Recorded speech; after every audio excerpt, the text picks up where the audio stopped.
एक बार किशोरी जी ठाकुर जी से बोली हम बंसी बजाएंगे। जो बोले आप बंसी मत बजाओ। बोले क्यों? बोले बजेगी नहीं आप। किशोरी जी बोली अच्छा हमसे नहीं बजेगी। ललता विशाखा तुरंत आ गई, ये पहले आ जाए लड़वे लाल जी थे। का कही तुमने?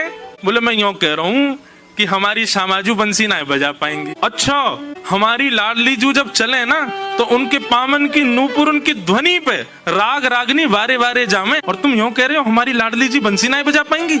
चलो जल्दी अपनी बंसी दो, हमारी किशोरी जी बजाएंगी। अरे मैं कोई किशोरी जी पे संशय ना कर रहा हूँ, किशोरी जी पे कोई आक्षेप ना कर रहा हूँ, वो साक्षात संगीत स्वरूपा है, पर मेरी बंसी जे ना बजा पाएंगी। ललता जी बोली आज तो यही बंसी बजेगी, अब ही बजेगी और तुम्हारे सामने ही बजेगी, लाओ दो। ठाकुर जी बोले ना माननी बात, लो दे दो। हे लाडली जू आज दिखा दो यार, जो बहुत अपने आप को कुछ समझे बंसी बजावे और यूं सोचे कि या के आगे कोई ना, आज आप बजाए दो, नेक दिखाए दो, अपना स्वर लगाए दो, यही को मूर्छित कर दी हूँ बंसी बजाए के। ठाकुर जी खड़े, हाँ श्री जी बजाओ, हमारा तो सौभाग्य कि हमारी बंसी आपकी सेवा में, पर मैं फिर कह रहा हूँ जी बजेगी नहीं। किशोरी जी ने अपने अधर पर वेणु धारण करके अपनी कोमल उंगलियों से छिद्रों को आच्छादित किया और जैसे ही प्राण पिरोए बस हवा ही हवा निकले, स्वर नहीं निकले। ललता विशाखा कह रही है अरे जल पिला गलो सूख गो, श्यामाजू को जल पिलाए दियो लेकिन बंसी नए बजे। ठाकुर जी मंद मंद मुस्कुरा रहे, अब मैं कह रहा हूँ नए बजेगी मुंह वापस कर दो। अरे श्यामाजू जी बहुत मायावी है, ये अपनी माया ते कछु कर सके, याने जरूर बंसी बांध दी होगी, याने बंसी को टोना टोटका करके बाकी स्वर सबरे अंतर ध्यान कर दिए, नहीं तो हमारी श्यामाजू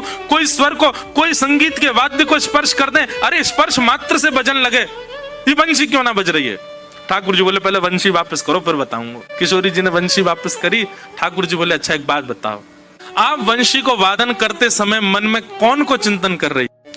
किशोरी जी बोली मैं तो कोई भी वाद्य बजाऊं आपको ही चिंतन करूं। बोले यही तो गलती कर रही हो, ये वंशी जो है ना हमारी अनन्य भक्त है। अनन्य को मतलब कहा होवे एक के अलावा दूसरे को ना भजे, और या वंशी में नित्य आपको ही चिंतन होवे, या वंशी में नित्य आपको स्मरण होवे, ये वंशी आपकी भक्ता है और आप या वंशी से मेरी भक्ति करोगी तो ये वंशी कैसे बजेगी।